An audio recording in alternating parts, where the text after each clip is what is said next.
Hello friends, welcome to literature Pathshala. हमारी प्रेमचंद की कहानियाँ सीरीज़ में आज की कहानी होगी बड़े घर की बेटी।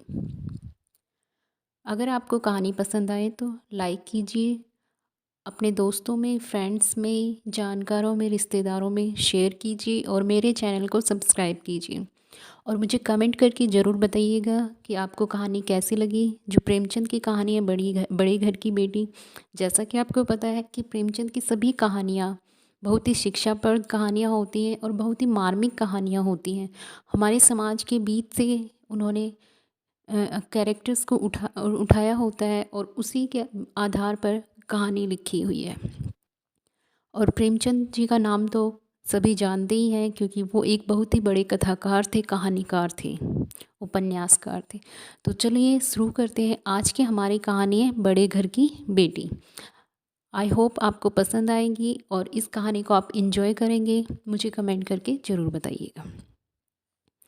बड़े घर की बेटी।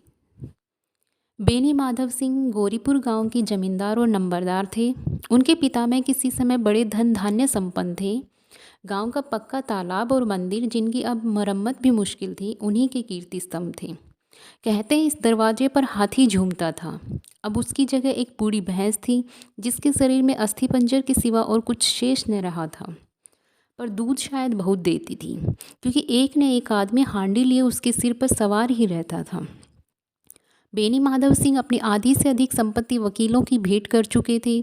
उनकी वर्तमान आय 1,000 रुपये वार्षिक से अधिक न थी। ठाकुर साहब के दो बेटे थे। बड़े का नाम श्रीकंठ सिंह था। उसने बहुत दिनों के परिश्रम और उद्योग के बाद बीए की डिग्री प्राप्त की थी। अब एक दफ्तर में नौकर था। छोटा लड़का लाल बिहारी सिंह दोहरे बदन का सजीला जवान था। भरा हुआ मुखड़ा, चौड़ी छाती। भैंस का 2 सेर ताज़ा दूध वह उठकर सवेरे पी जाता था। श्रीकंठ सिंह की दशा बिल्कुल विपरीत थी। इन नेत्र प्रिय गुणों को उन्होंने बीए इन्हीं 2 अक्षरों पर न्यौछावर कर दिया था। इसी से वैदिक ग्रंथों पर उनका विशेष प्रेम था। आयुर्वेद पर उनका अधिक विश्वास था। शाम सवेरे उनके कमरे से प्राय खरल की सुरीली कर्ण मधुर ध्वनि सुनाई दिया करती थी। लाहौर और कलकत्ते के वैद्यों से बड़ी पढ़ा लिखी रहती थी। श्रीकंठ इस अंग्रेजी डिग्री के अधिपति होने पर भी अंग्रेजी सामाजिक प्रथाओं के विशेष प्रेमी न थे, बल्कि वह बहुधा बड़े जोर से उसकी निंदा और तिरस्कार किया करते थे। इसी से गांव में उनका बड़ा सम्मान था। दशहरे के दिनों में वह बड़े उत्साह से रामलीला में सम्मिलित होते और स्वयं किसी न किसी पात्र का पाठ लेते थे। गौरीपुर में रामलीला के वही जन्मदाता थे। प्राचीन हिंदू सभ्यता का गुणगान उनकी धार्मिकता का प्रधान अंग था। सम्मिलित कुटुंब के तो वह एकमात्र उपासक थे। आजकल स्त्रियों को कुटुंब में मिलजुल कर रहने की जो अरुचि होती है, उसे वह जाति और देश दोनों के लिए हानिकारक समझते थे। यही कारण था कि गांव की लल्लाएं उनकी निंदक थीं। कोई कोई तो उन्हें अपना शत्रु समझने में भी संकोच न करती थी। स्वयं उनकी पत्नी को ही इस विषय में उनसे विरोध था। यह इसलिए नहीं कि उसे अपने सास ससुर देवर या जेठ आदि से घृणा थी, बल्कि बल्कि उसका विचार था कि यदि बहुत कुछ सहने और तरह देने पर भी परिवार के साथ निर्वाह न हो सके, तो आए दिन की कलह से जीवन को नष्ट करने की अपेक्षा यही उत्तम है कि अपनी खिचड़ी अलग पकाई जाए। आनंदी एक बड़े उच्च कुल की लड़की थी। उसके बाप एक छोटी सी रियासत के तालुकेदार थे। विशाल भवन, एक हाथी, 3 कुत्ते, बाज, बहरी सिकरे, झाड़फानूस, आननेरी, मजिस्ट्रेरी और ऋण, जो एक प्रतिष्ठित तालुकेदार के भोग्य पदार्थ है, सभी यहाँ विद्यमान थे। नाम था भूप सिंह। बड़े उदारचित्त और प्रतिभाशाली पुरुष थे, पर दुर्भाग्य से लड़का एक भी न था। 7 लड़कियां हुई और दैवयोग से सबकी सब जीवित रहीं। पहली उमंग में तो उन्होंने 3 ब्याह दिल खोल कर किए, पर 15-20 हज़ार रुपयों का कर्ज सिर पर हो गया तो आंखें खुली, हाथ समेट लिया। आनंदी चौथी लड़की थी। वह अपनी सब बहनों से अधिक रूपवती और गुणवती थी। इससे ठाकुर भूप सिंह उसे बहुत प्यार करते थे। सुंदर संतान को कदाचित उसके माता पिता भी अधिक चाहते हैं। ठाकुर साहब बड़े धर्म संकट में थे कि इसका विवाह कहाँ करें। न तो यही चाहते थे कि ऋण का बोझ बढ़े और न यही स्वीकार था कि उसे अपने को भाग्यहीन समझना पड़े। एक दिन श्रीकंठ उनके पास किसी चंदे का रुपया मांगने आए। शायद नागरी प्रचार का चंदा था। भूप सिंह उनके स्वभाव पर रिझ गए और धूमधाम से श्रीकंठ सिंह का आनंदी के साथ ब्याह हो गया।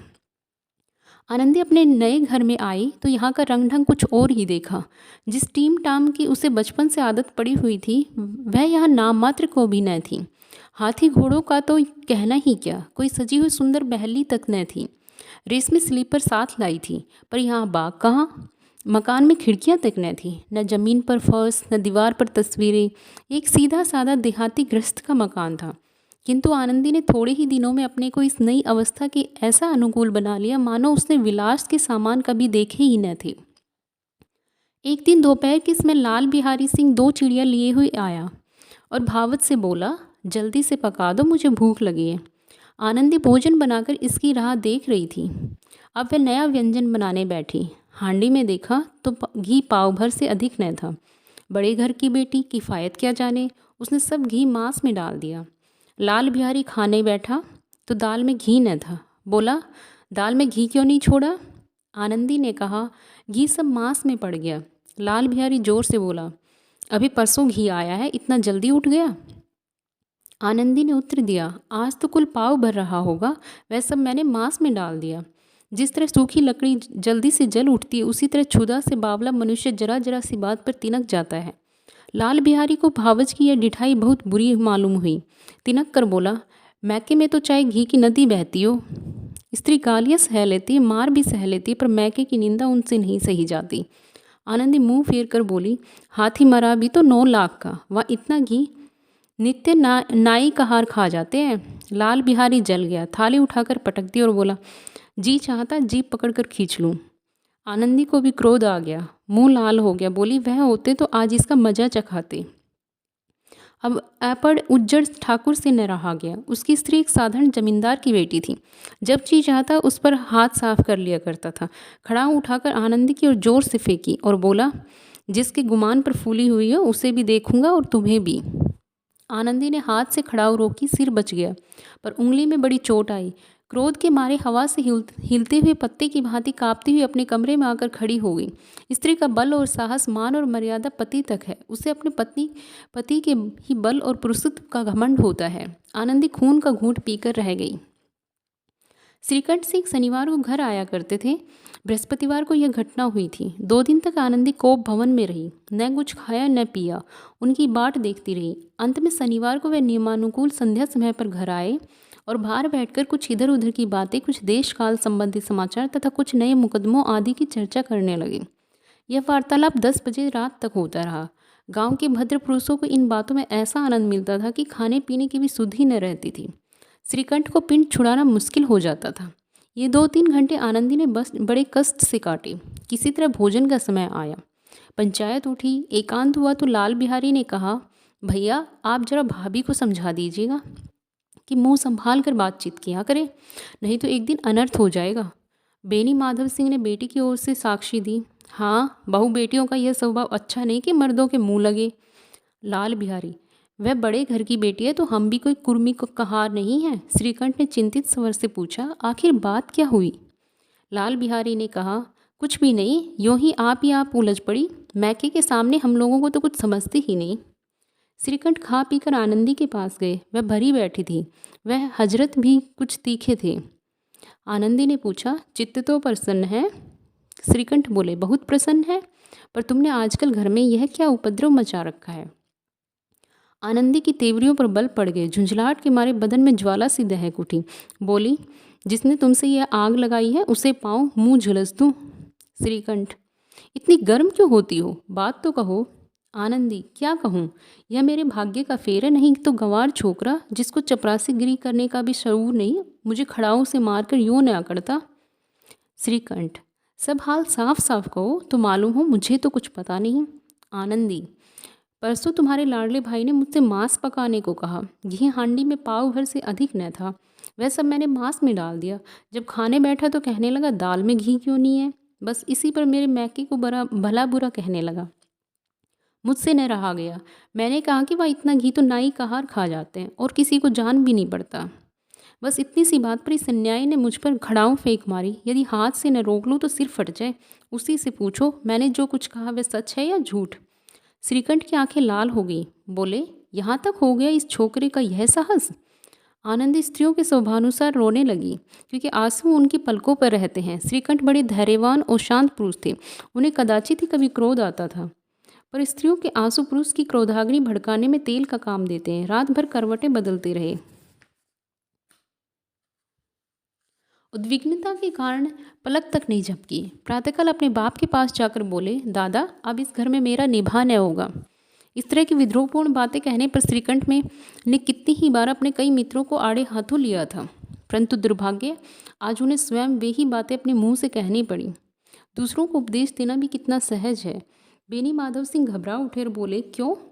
श्रीकंठ, इसलिए कि मुझे भी अपनी मान प्रतिष्ठा का कुछ विचार है। आपके घर में अब अन्याय और हठ का प्रकोप हो रहा है। जिनको बड़ों का आदर सम्मान करना चाहिए वे उनके सिर चढ़ते हैं। मैं दूसरे का नौकर ठहर घर पर रहता नहीं। यहाँ मेरे पीछे स्त्रियों पर खड़ा हूँ और जूतों की बौछारें होती हैं। कड़ी बात तक चिंता नहीं, कोई एक की दो कह ले वहाँ तक मैं सह सकता हूँ, किंतु यह कदापि नहीं हो सकता कि मेरे ऊपर लात घुसने पड़े और मैं दम न मारूं। बेनी माधव सिंह कुछ जवाब न दे सके। श्रीकंठ सदैव उनका आदर करते थे। उनके ऐसे तेवर देखकर बूढ़ा ठाकुर अवाक रह गया। केवल इतना ही बोला, बेटा, तुम बुद्धिमान होकर ऐसी बातें करते हो। स्त्रियां इसी तरह घर का नाश कर देती, उनको बहुत सिर चढ़ाना अच्छा नहीं। श्रीकंठ, इतना मैं जानता हूँ, आपके आशीर्वाद से ऐसा मूर्ख नहीं हूँ। आप स्वयं जानते हैं कि मेरे ही समझाने से इसी गांव में कई घर संभल गए, पर जिस स्त्री की मान प्रतिष्ठा का ईश्वर के दरबार में उत्तरदाता हूँ, उसके प्रति ऐसा घोर अन्याय और पशुवत व्यवहार मुझे असह्य है।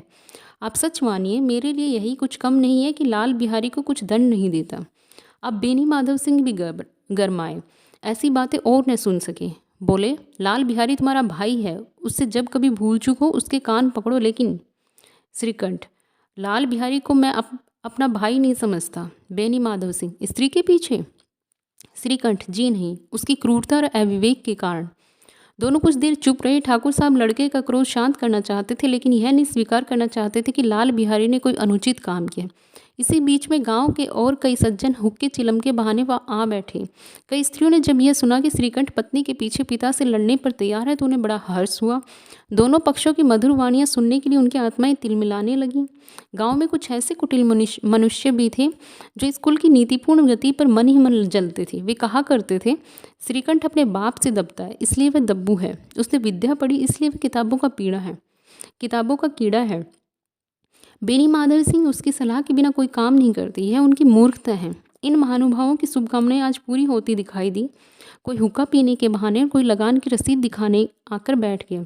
बेनी माधव सिंह पुराने आदमी थे, इन भावों को ताड़ गए। उन्होंने निश्चय किया, चाहे कुछ ही क्यों न हो, इन द्रोहियों को ताली बजाने का अवसर न दूंगा। तुरंत कोमल शब्दों में बोले, बेटा, मैं तुमसे बाहर नहीं हूँ, तुम्हारा जो चीज़ चाहे। अब लड़के से अपराध हो गया। इलाहाबाद का अनुभव रहित छल्लाया हुआ ग्रेजुएट इस बात को न समझ सका। उसे डिबेटिंग क्लब में अपनी बात पर अड़ने की आदत थी। इन हथखंडों की उसे क्या खबर। बाप ने जिस मतलब से बात पलटी थी वह उसकी समझ में न आया। बोला, लाल बिहारी के साथ अब इस घर में मैं नहीं रह सकता। बेनी माधव, बेटा, बुद्धिमान लोग मूर्खों की बातों पर ध्यान नहीं देते। वह बेसमझ लड़का है, उससे जो कुछ भूल हुई उसे तुम बड़े होकर क्षमा करो। श्रीकंठ, उसकी इस दुष्टता को मैं कभी नहीं सह सकता। या तो वही घर में रहेगा या मैं ही। आपको यदि वह अधिक प्यारा है तो मुझे विदा कीजिए, मैं अपना भार आप संभाल लूँगा। यदि मुझे रखना चाहते तो उससे कहे जहाँ चाहे चला जाए, बस यह मेरा अंतिम निश्चय है। लाल बिहारी सिर दरवाजे की चौखट पर चुपचाप खड़ा बड़े भाई की बातें सुन रहा था। वह उनका बहुत आदर करता था। उसे कभी इतना साहस न हुआ था कि श्रीकंठ के सामने चारपाई पर बैठ जाए, हुक्का पी ले या पान खा ले। बाप का भी वह इतना मान न करता था। श्रीकंठ का भी उस पर हार्दिक स्नेह था। अपने होश में उन्होंने कभी उसे घुड़का तक न था। जब वे इलाहाबाद से आते तो उसके लिए कोई न कोई वस्तु अवश्य लाते। मुकद्दर की जोड़ी उन्होंने ही बनवा दी थी। पिछले साल जब उसने अपने से ड्योढ़े जवान को नागपंचमी के दिन दंगल में पछाड़ दिया तो उन्होंने पुलकित होकर अखाड़े में ही जाकर उसे गले से लगा लिया था। 5 रुपये के पैसे लुटाए थे। ऐसे भाई के मुंह से आज ऐसी हृदय विदारक बात सुनकर लाल बिहारी को बड़ी ग्लानि हुई। वह फूट फूट कर रोने लगा। इसमें संदेह नहीं कि अपने किए पर पछता रहा था। भाई के आने से एक दिन पहले से उसकी छाती धड़कती थी कि देखो भैया क्या कहते हैं। मैं उनके सम्मुख कैसे जाऊंगा, उनसे कैसे बोलूँगा, मेरी आंखें उनके सामने कैसे उठेंगी। उसने समझा था कि भैया मुझे बुलाकर समझा देंगे। इस आशा के विपरीत आज उसने उन्हें निर्दयता की मूर्ति बने हुए पाया। वह मूर्ख था, परंतु उसका मन कहता था कि भैया मेरे साथ अन्याय कर रहे हैं। यदि श्रीकंठ उसे अकेले में बुलाकर 2-4 कड़ी बातें कह देते, इतना ही नहीं 2-4 तमाचे भी लगा देते, तो कदाचित उसे इतना दुख न होता। पर भाई का यह कहना कि अब मैं उसकी सूरत नहीं देखना चाहते, लाल बिहारी से सहा न गया। वह रोता हुआ घर आया। कोठरी में जाकर कपड़े पहने आंखें पूछी, जिससे कोई यह न समझे कि रोता था। तब आनंदी के द्वार पर आकर बोला, भाभी, भैया ने निश्चय किया है कि वे मेरे साथ इस घर में न रहेंगे। अब वह मेरा मुंह नहीं देखना चाहते, इसलिए अब मैं जाता हूँ। उन्हें फिर मैं मुंह न दिखाऊंगा। मुझसे जो कुछ अपराध हुआ उसे क्षमा करना। यह कहते कहते लाल बिहारी का गला भर आया। जिस समय लाल बिहारी सिंह सिर झुकाए आनंदी के द्वार पर खड़ा था, उसी समय श्रीकंठ सिंह भी आंखें लाल की बाहर से आए। भाई को खड़ा देखा तो घृणा से आंखें फेर ली और कतरा कर निकल गए, मानो उसकी परछाई से दूर भागते हो। आनंदी ने लाल बिहारी की शिकायत तो की थी, लेकिन अब मन में पछता रही थी। वह स्वभाव से ही दयावती थी। उसे इतना इसका तनिक भी ध्यान न था कि बात इतनी बढ़ जाएगी। वह मन में अपने पति पर झुंझला रही थी कि वे इतने गर्म क्यों होते हैं। उस पर यह भय भी लगा हुआ था कि कहीं मुझसे इलाहाबाद चलने को कहे तो कैसे क्या करूँगी। इस बीच में जब उसने लाल बिहारी को दरवाजे पर खड़े यह कहते सुना कि अब मैं जाता हूँ, मुझसे जो कुछ अपराध हुआ क्षमा करना, तो उसका रहा सहा क्रोध भी पानी हो गया। वह रोने लगी। मन का मैल धोने के लिए नयन जल से उपयुक्त और कोई वस्तु नहीं है। श्रीकंठ को देखकर आनंदी ने कहा, लाला बाहर खड़े बहुत रो रहे हैं। श्रीकंठ, तो मैं क्या करूं? आनंदी, भीतर बुला लो, मेरी जीभ में आग लगे, मैंने कहाँ से वह झगड़ा उठाया। श्रीकंठ, मैं न बुलाऊंगा। आनंदी, पछताओगे, उन्हें बहुत ग्लानि हो गई, ऐसा न हो कहीं चले दे। श्रीकंठ न उठे। इतने में लाल बिहारी ने फिर कहा, भैया, भाभी से मेरा प्रणाम कह दो। वह मेरा मुंह नहीं देखना चाहती, इसलिए मैं भी अपना मुंह उन्हें न दिखाऊंगा। लाल बिहारी इतना कहकर लौट पड़ा और शीघ्रता से दरवाजे की ओर बढ़ा। अंत में आनंदी कमरे से निकली और उसका हाथ पकड़ लिया। लाल बिहारी ने पीछे फिरकर देखा और आंखों से आंसू भरे बोला, मुझे जाने दो। आनंदी, कहाँ जाते हो? लाल बिहारी, जहाँ कोई मेरा मुंह न देखे। आनंदी, मैं न जाने दूंगी। लाल बिहारी, मैं तुम लोगों के साथ रहने योग्य नहीं हूँ। आनंदी, तुम्हें मेरी सौगंध, अब एक पग भी आगे न बढ़ाना। लाल बिहारी, जब तक मुझे यह न मालूम हो जाए कि भैया का मन मेरी तरफ से साफ हो गया, तब तक मैं इस घर में कदापि न रहूँगा। आनंदी, मैं ईश्वर को साक्षी देकर कहती हूँ कि तुम्हारी ओर से मेरे मन में तनिक भी मैल नहीं है। अब श्रीकंठ का हृदय भी पिघला। उन्होंने बाहर आकर लाल बिहारी को गले लगा लिया। दोनों भाई खूब फूट फूट कर रोए। लाल बिहारी ने सिसकते हुए कहा, भैया, अब कभी मत कहना कि तुम्हारा मुंह न देखूंगा। इसके सिवा आप जो दंड देंगे मैं सहर्ष स्वीकार करूंगा। श्रीकंठ ने कांपते हुए स्वर से कहा, लल्लू, इन बातों को बिल्कुल भूल जाओ। ईश्वर चाहेगा तो फिर ऐसा अवसर न आवेगा। बेनी माधव सिंह बाहर से आ रहे थे। दोनों भाइयों को गले मिलते देखकर आनंद से पुलकित हो गए। बोल उठे, बड़े घर की बेटियां ऐसी ही होती हैं, बिगड़ता हुआ काम बना लेती हैं। गांव में जिसने यह वृतांत सुना, उसी ने इन शब्दों में आनंदी की उदारता को सराहा। बड़े घर की बेटियां ऐसी ही होती हैं। सो गाइज़, ये थी हमारी कहानी, मुंशी प्रेमचंद जी की लिखी हुई कहानी बड़े घर की बेटी। आपको कैसी लगी ज़रूर बताइएगा, और पसंद आए तो लाइक कीजिएगा और अपने फ्रेंड सर्किल में शेयर कीजिएगा और चैनल को सब्सक्राइब कीजिएगा। Thank you so much.